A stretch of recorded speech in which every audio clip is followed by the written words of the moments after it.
MacArthur Academy na lang ang pinoproblema ko. Lahat ng property na nakapaligid doon, nabili ko na.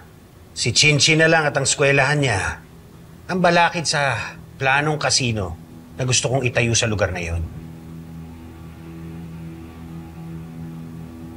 So, Mr. Mendez, ang gusto mo ba ako ang mag-convince kay Chinchi para mabili mo ang lupa niya?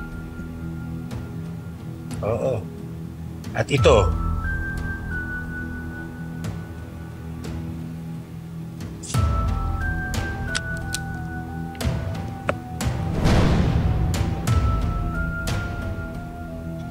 Oo, teka muna.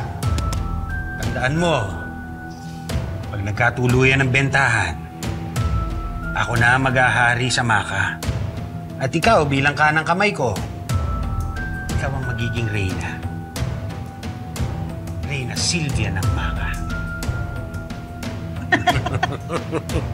Oo nga, no? Hayaan mo. Pinapangako ko sa'yo. Magiging atin ang Maka.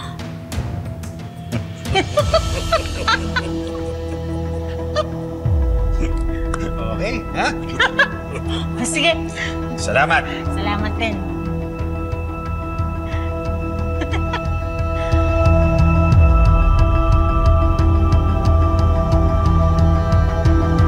Pero hindi ko na madadaan si Chinching sa Santong Dasalan. Abot langit ang galit sa akin ng bruhang yun. Paano ko siya magigipit na bitawan ng Maka?